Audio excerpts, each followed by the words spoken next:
Bonjour à tous.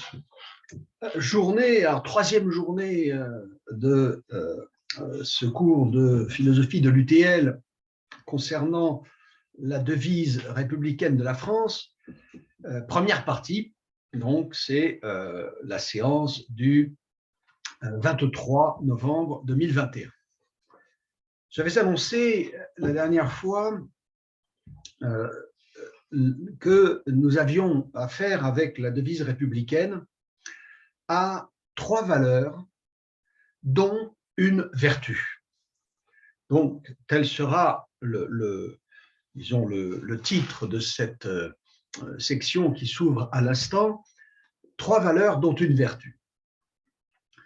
Je ne me précipiterai pas, comme je l'avais dit, pour définir ces notions et pour les examiner à fond. Je continue, dans un premier temps, de les cerner, d'en faire le contour, sans encore chercher vraiment à en pénétrer le contenu. Alors, la première chose qu'on observe, c'est qu'il y a au moins un premier principe de cohérence et d'unité dans cette devise, puisque c'est l'objet de ma recherche, quelle est l'unité des trois termes de la devise républicaine. Le premier principe d'unité de cet énoncé, c'est que nous avons affaire à des valeurs. Qu'est-ce qu'une valeur? Il y a ce qui a une valeur, ce qui a de la valeur, et il y a ce qui est une valeur. Avoir de la valeur, nous savons très bien ce que cela veut dire. Cela se dit d'un objet, d'une marchandise, et cela se traduit par son prix. Cela se dit d'une personne, cela se dit d'une action, ou par exemple d'une œuvre d'art, ou d'une réalité naturelle quelconque. Mais lorsque nous parlons de quelque chose qui a de la valeur, c'est toujours plus ou moins implicitement le plus souvent, mais quelquefois explicitement, c'est toujours relativement à des valeurs, c'est-à-dire à des choses qui sont des valeurs. Ces choses qui sont des valeurs ne peuvent plus, cette fois-ci, être des réalités du monde, ce sont des idées. Par exemple, nous dirons par exemple, qu'un objet a une telle valeur qui se mesure par tel prix, par exemple la montre que j'ai au poignet, eh bien, nous dirons que cet objet a telle valeur relativement à une valeur générale qui est l'utilité. L'utilité est une valeur. Il y a ce qui est utile, il y a ce qui est inutile. Et puis, par exemple, l'utilité de ma montre est elle-même en relation subordonnée à une autre valeur, parce que la notion d'utilité est une notion très générale. Elle est rapportée à cette valeur, parce que sans doute c'en est une, au moins dans notre environnement social particulier, la ponctualité. La ponctualité est une valeur. Du reste, en même temps, ça peut être considéré aussi comme une vertu. Alors, il y a bien sûr une pluralité de valeurs, il y a une multitude d'idées que nous pouvons considérer comme des valeurs, et évidemment, tout cet univers que nous appelons valeurs va nous placer devant des problèmes nombreux et assez considérables, que la philosophie d'ailleurs a examiné depuis ses tout premiers commencements. Bien sûr, il faut commencer, si l'on étudie les valeurs, par les dénombrer. Combien y en a-t-il? Quelles sont-elles? Il faut les nommer. Il faut réfléchir peut-être, par exemple, à leur hiérarchie d'importance. Éventuellement, réfléchir à leur subordination. Y a-t-il des valeurs qui n'ont de valeur, ou plutôt qui ne sont des valeurs, que relativement à d'autres valeurs plus élevées, par exemple? Y a-t-il une valeur suprême? Y a-t-il une valeur suprême? C'est par exemple un sujet que j'ai donné plusieurs fois à mes élèves de lycée. Je leur posais la question, qu'est-ce qui est le plus important? Qu'est-ce qui est le plus important? Ça fait de beaux sujets de dissertation, sur lesquels d'ailleurs ils avaient assez souvent un peu de mal à trouver des modèles tout faits sur Internet. Alors, la valeur, c'est le désirable. Est une valeur ce qui est en soi désirable, ou bien ce qui est désirable, non pas tout à fait peut-être en soi, mais relativement à quelque chose qui est situé à un niveau de désirabilité plus élevé encore.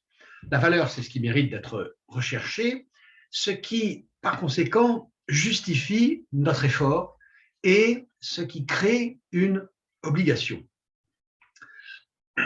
Alors, une valeur n'est pas un fait qui se constate, donc ce n'est pas une donnée du monde, ce n'est pas un objet d'observation. Une valeur, c'est une idée qu'il faut s'efforcer de faire passer dans la réalité, dans les faits. Une valeur ne se rapporte pas à ce qui est, elle se rapporte à ce qui devrait être, et précisément parce que la valeur nomme quelque chose qui doit être, eh bien, il est de notre devoir, nous avons l'obligation de faire passer cette valeur dans la réalité des faits. Or, bien évidemment, nous avons affaire, avec la devise de la République française, à un énoncé qui est ressorti à l'ordre du devoir-être, justement. Ce qui d'ailleurs est le cas de la plupart des devises nationales. Je ne vois guère que, je l'avais énoncé la dernière fois, celle du Botswana, qui échappe à cette règle de renvoyer à un devoir-être. Bien sûr, la pluie, puisque la devise du Botswana c'est qu'il pleuve, la pluie a pour une nation comme le Botswana une valeur. Elle a une valeur, mais elle n'implique pas véritablement de notre part une obligation ou un devoir, dans la mesure où il s'agit d'un phénomène sur lequel nous n'avons pas directement de prise. Tout au plus, peut-être, les habitants du Botswana pourraient-ils trouver, je ne sais pas, pour certains, que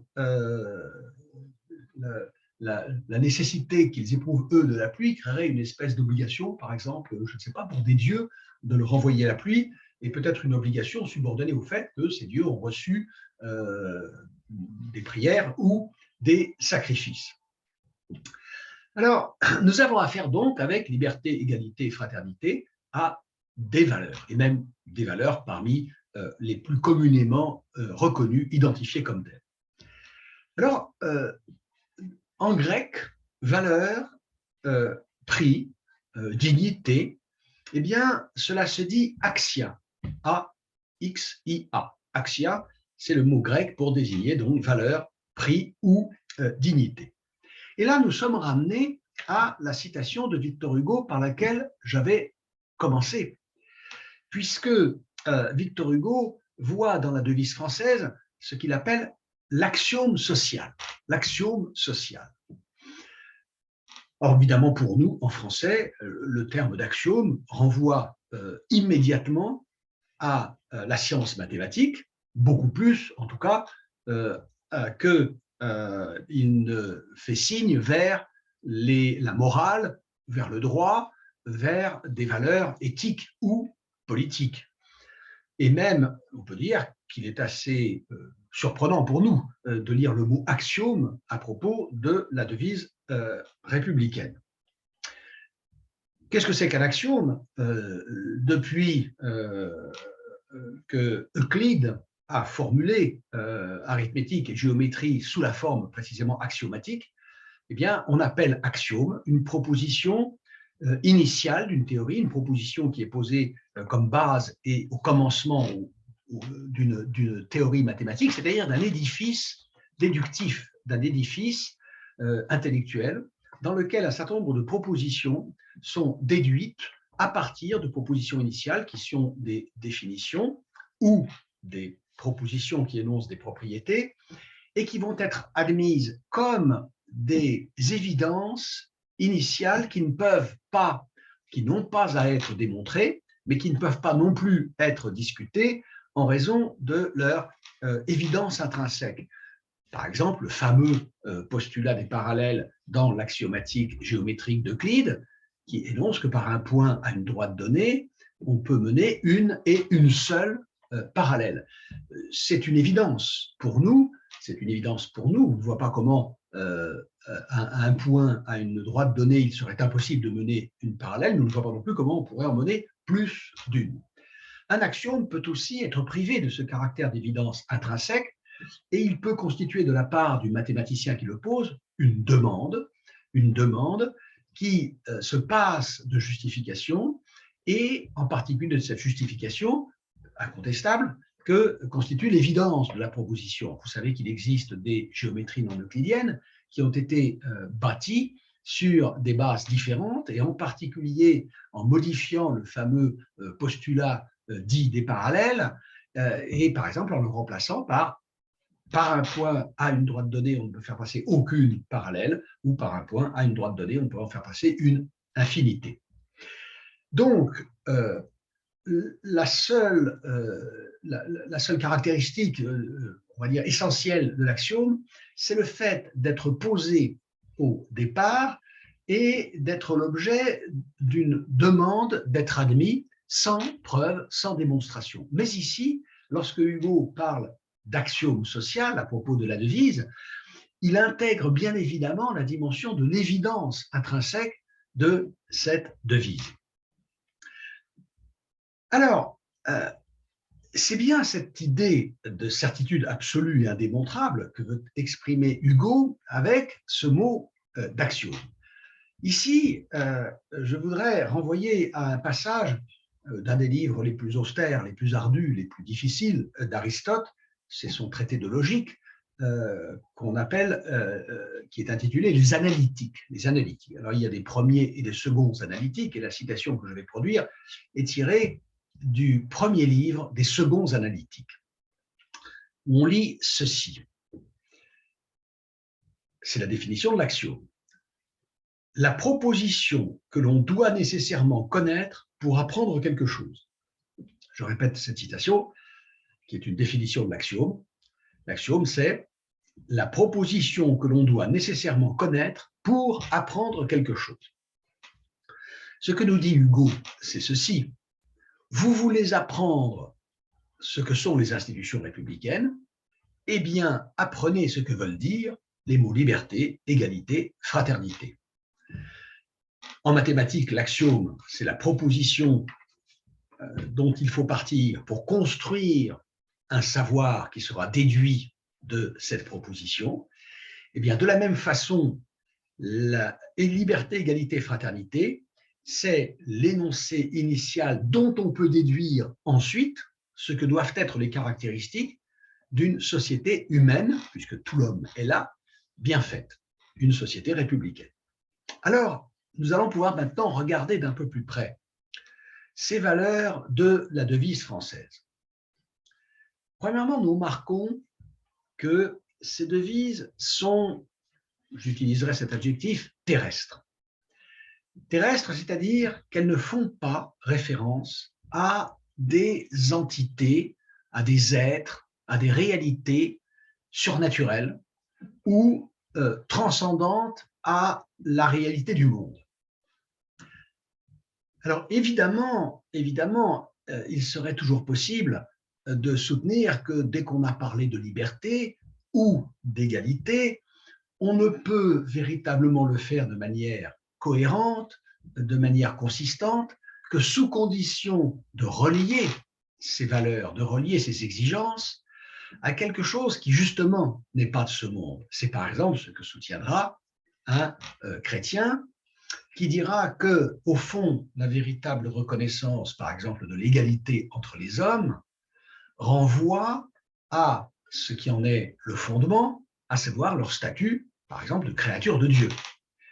Mais enfin, ce renvoi à du transcendant ou à du surnaturel n'est pas contenu de manière nécessaire dans les notions de liberté, d'égalité et de fraternité. Alors qu'en revanche, lorsque nous considérons la devise de l'Arabie saoudite, Allah est le seul Dieu et Allah, Mahomet est son prophète, là, évidemment, nous avons une référence explicite et incontournable à une réalité surnaturelle. Ce qui fait que le fait que nous ayons affaire à des valeurs dont la signification puisse être entièrement ramenée à du terrestre fait que nous avons là une première affirmation, une première reconnaissance de la laïcité. Vous savez qu'on propose quelquefois, on a plus d'une fois suggéré, qu'il serait bon d'ajouter éventuellement la notion de laïcité à la devise républicaine. Je ne dis pas qu'elle n'y aurait pas sa place, je ne dis pas qu'elle jurerait avec liberté, égalité et fraternité, mais je ferai deux remarques. La première, c'est que d'une certaine façon, l'exigence de laïcité est déjà implicitement contenue dans cette devise républicaine, en ce qu'elle a, je le disais, de terrestre. Et deuxièmement, je me méfie un peu de ces propositions d'ajout parce que dès qu'on commence, on ne sait plus où il va être permis de s'arrêter. Parce que si je dis liberté, égalité, fraternité, laïcité, je dois peut-être ajouter, je ne sais pas moi, par exemple, écologie ou je ne sais quoi d'autre encore. Et il devient très difficile de savoir où s'arrêtera le nombre de wagons qu'il faut accrocher derrière cette locomotive liberté, égalité et fraternité. Il faut ici toutefois faire une précision sur le sens de la liberté à laquelle nous faisons référence. Il ne peut pas ici s'agir de la liberté entendue en une signification métaphysique. Je veux dire que cette liberté n'est par exemple pas le libre arbitre dont nous parlent les philosophes. Si l'on entend par libre arbitre, alors je n'entends pas libre arbitre ici le sens commun, vulgaire, que chacun va donner à cette expression lorsque nous disons par exemple que contrairement à un animal, nous sommes doués de libre arbitre au sens où nous avons une certaine initiative pour agir, une certaine marge d'initiative. Non, ce que j'entends par libre arbitre, c'est ceci, c'est le sens que donnent très rigoureusement à l'expression les philosophes, et cela veut dire le libre arbitre, c'est l'idée d'une volonté qui se déterminerait elle-même et qui ne serait déterminée par aucune cause extérieure. C'est une volonté absolument souveraine qui échappe à la causalité du monde. Un être est doué de libre arbitre pour autant que sa volonté a toujours la force, est toujours assez forte pour contrecarrer, pour annuler les causes extérieures ou intérieures qui pourraient s'appliquer à l'individu qui veut, qui décide et qui agit. C'est peut-être un peu ce que voulait dire la fameuse formule de Camus qu'on lit dans Le Premier Homme, un homme, ça s'empêche. Un homme, ça s'empêche. Je ne crois pas d'ailleurs que cette formule ne puisse recevoir de sens qu'à l'intérieur d'une philosophie du libre arbitre. Mais enfin, c'est un peu ça que nous avons dans l'idée. Lorsque nous faisons référence à cette formule ou lorsque nous pensons quelque chose d'approchant, c'est cette idée que, quelle que soit, par exemple, la puissance des conditionnements extérieurs, quelle que soit la force de l'éducation que nous avons reçue, quelle que soit la force des penchants qui nous habitent, des impulsions, eh bien, il est toujours possible, par la seule puissance de la volonté, d'en triompher. C'est par exemple ce que nous disons, et là c'est bien en libre arbitre au sens exact du terme que nous nous référons, c'est ce que nous disons lorsque, par exemple, face à quelqu'un qui nous dit qu'une mauvaise action est excusable parce que une personne a tout un tas de circonstances atténuantes, par exemple son enfance difficile ou l'éducation qu'elle a reçue ou l'absence d'éducation qu'elle a reçue, lorsque nous disons « Ah oui, mais telle autre personne qui s'est trouvée placée exactement dans les mêmes conditions n'a pas, elle, par exemple, commis telle mauvaise action ». C'est ça que veut dire l'idée de libre arbitre. Donc, je répète, une volonté absolument souveraine, dont vous savez peut-être qu'elle a été affirmée par certains philosophes et niée par d'autres. Par exemple, un Descartes, un Rousseau sont tout à fait convaincus que l'homme possède ce pouvoir, cette puissance qu'on appelle libre arbitre, tandis que Spinoza a entrepris une réfutation en règle de cette idée de libre arbitre. Alors, dans la devise républicaine, il ne saurait être question de trancher un débat philosophique. La philosophie divise.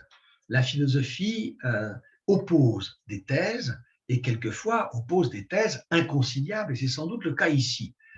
Il ne saurait être question qu'une devise républicaine prenne parti dans une question métaphysique Et donc, il ne s'agit pas ici de choisir, par exemple, Descartes ou Rousseau, ou par exemple Sartre, qui, si sa conception de la liberté ne renvoie pas tout à fait à ce que les philosophes appellent libre arbitre, pose quand même l'homme dans une situation de liberté et de responsabilité absolue. Il ne s'agit pas de choisir ici dans la devise républicaine Descartes, Spinoza, Descartes, Rousseau ou Sartre contre Spinoza ou Diderot, par exemple, qui lui aussi penche plutôt pour la négation du libre arbitre. La liberté dont il s'agit ici est une liberté qui est exclusivement juridique et politique et dont nous expliciterons le contenu un peu plus loin. C'est évidemment la liberté de la Déclaration des droits de l'homme et du citoyen de 1789. Seulement, comme nous le verrons, dans la Déclaration de 1789, le mot liberté figure 3 fois, aux articles 1, 2 et 4, et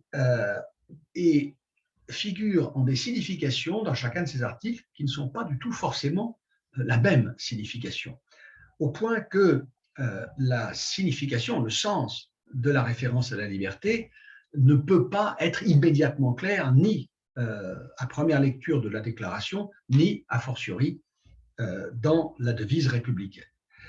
Et ici se posent des questions. Cette liberté est-elle ici une revendication, un appel, une espèce de devoir-être qu'il faudrait réaliser, ou bien l'affirmation d'un fait acquis? S'agit-il, par exemple, d'une liberté renvoyant aux droits de l'homme ou d'une liberté qui concernerait les droits du citoyen? Alors, toutes ces questions, je les examinerai plus loin. En attendant, n'oublions pas que dans notre vocabulaire contemporain, le mot liberté se dit au pluriel, les libertés, et que c'est bien à cela que renvoie l'idée de liberté, elle au singulier, dans la devise républicaine. L'égalité. Eh bien, pour l'égalité se posent les mêmes questions que pour la liberté. De quelle égalité s'agit-il? Parlons-nous d'une égalité éthique, d'une égalité, par exemple, de dignité entre les hommes, d'une égalité juridique, ce que dit l'article 1, égalité en droit. S'agit-il d'une égalité politique, d'une égalité, par exemple, des citoyens dans l'intervention politique, dans la décision politique, dans les choix politiques, dans la désignation des représentants, par exemple, ou dans la décision politique, par exemple, lors des référendums? La liberté sociale et économique, l'égalité sociale et économique est-elle concernée? Or, nous savons que de redoutables problèmes se posent à nos sociétés, y compris à la nôtre, notre société française qui est placée sous cette devise liberté, égalité, fraternité. De redoutables problèmes se posent quant à l'égalité. C'est même dans ce domaine, peut-être, que nous avons l'impression d'avoir devant nous la plus forte pente à remonter. Alors, ce sont des questions sur lesquelles je reviendrai et qu'il faudra examiner. Quant à la fraternité, alors venons-en à la fraternité. Ici, manifestement, nous changeons de registre. Parce que, bien entendu, il est tout à fait plausible de regarder la fraternité comme une valeur. C'est en particulier une valeur pour,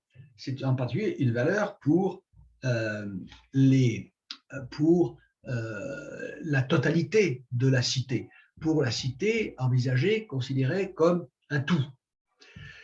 Mais c'est autre chose qu'une valeur, puisque c'est aussi une vertu. C'est une vertu, c'est-à-dire une disposition à laquelle les citoyens, les hommes et les citoyens, les humains qui composent notre société et les citoyens sont appelés, une disposition éthique, une disposition morale. C'est-à-dire que la fraternité, cette fois, concerne chacun à titre individuel comme obligé. Alors, ce qui est caractéristique des éléments de la devise républicaine française, c'est qu'en effet, ces valeurs se rapportent aux individus. Ce sont les individus qui doivent vivre sous un régime de liberté. Chaque individu doit être libre.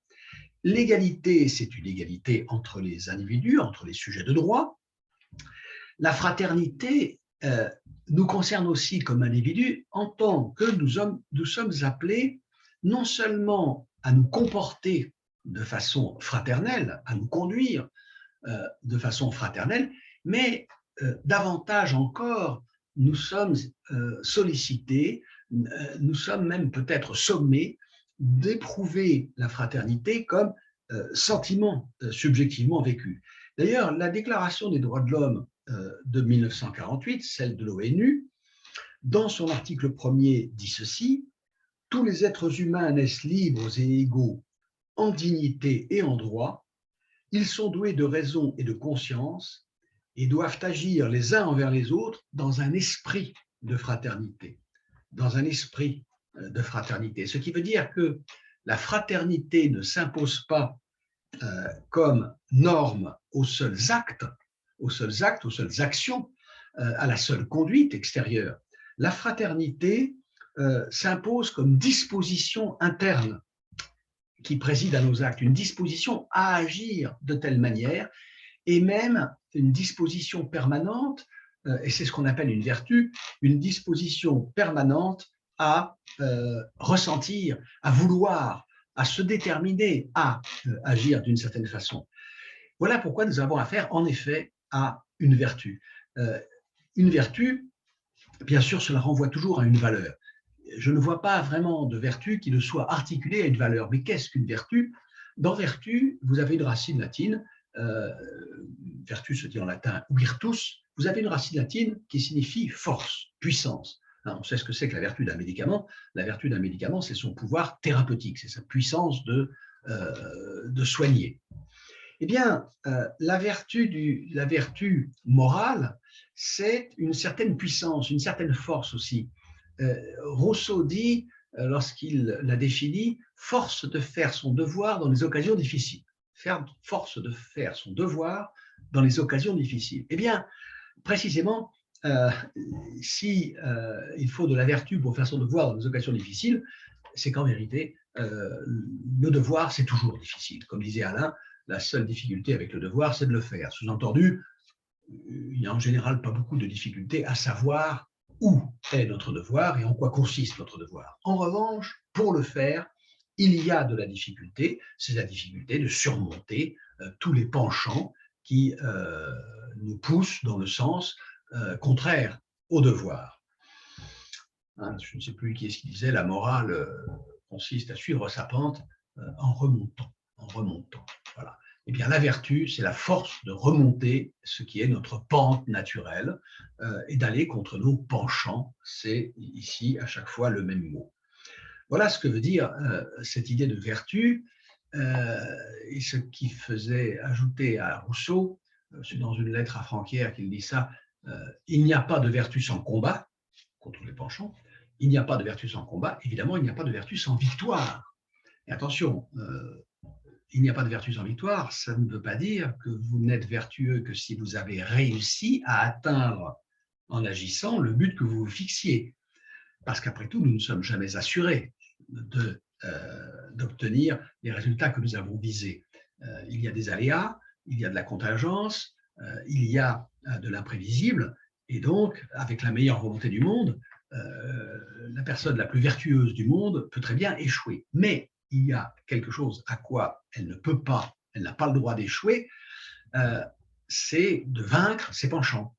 Je peux échouer dans la poursuite de mes buts, mais je dois réussir au moins à ne plus poursuivre ces buts que dans un esprit de désintéressement et à surmonter les penchants qui pourraient me détourner vers d'autres buts ou même qui pourraient d'ailleurs me faire poursuivre les mêmes buts, mais pour des raisons d'une valeur morale bien moindre, voire nulle, des raisons intéressées. Voilà. Donc, ici, avec la fraternité, on passe de ce qui n'était que des valeurs pour aller à une vertu. Mais là aussi, des questions vont surgir. Quelle fraternité? Qu'est-ce qu'exactement je suis supposé éprouver dans ce sentiment de fraternité? De quelle nature doit-il être? Et doit-il être, par exemple, exactement de la même nature que les sentiments que j'éprouve envers celles et ceux qui sont mes frères et sœurs dans la famille?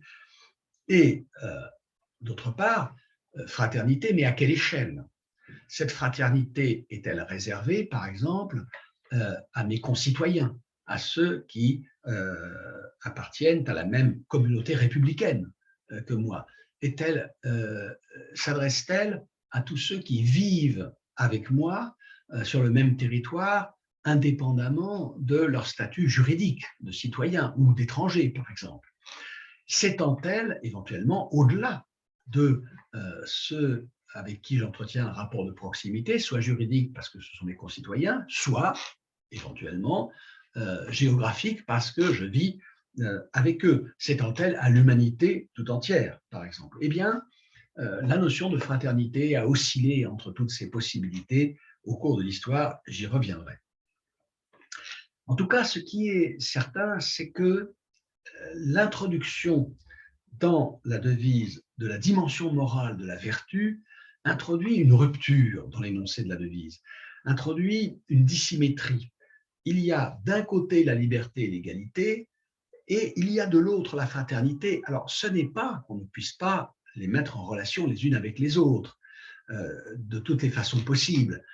Il y a toute une combinatoire à l'intérieur de laquelle peuvent se penser des rapports plus ou moins étroits, plus ou moins essentiels entre ces trois valeurs, dont la vertu de fraternité. Mais je pense que nous pouvons dire ceci, que si l'on soustrayait de la devise républicaine la notion de fraternité, le couple liberté-égalité, j'essaierai de le montrer, conserverait entière toute sa signification.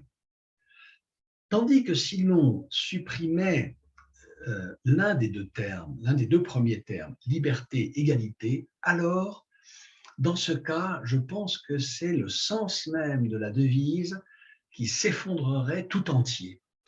C'est pourquoi je crois la notion de fraternité un peu à part. Elle a un statut un peu particulier dans cette devise. Je ne dis pas qu'elle soit complètement surajoutée. Je ne dis pas que c'est un ajout, si vous voulez, par exemple circonstanciel ou contingent. Elle a sans doute sa nécessité.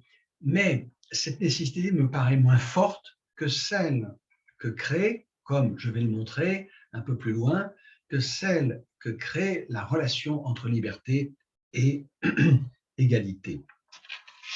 Je montrerai qu'il y a entre liberté et égalité un rapport de réciprocité qui n'unit pas ces deux notions à celle de fraternité. Alors, je vais donc maintenant commencer par commencer à m'intéresser à chacune des notions en particulier.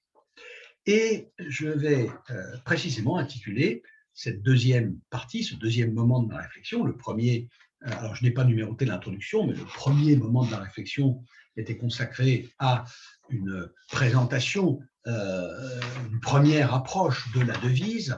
Je vais maintenant m'intéresser aux notions et à leur contenu intrinsèque. Et le deuxième moment de cette réflexion, je l'intitulerai « Réciprocité de la liberté et de l'égalité ».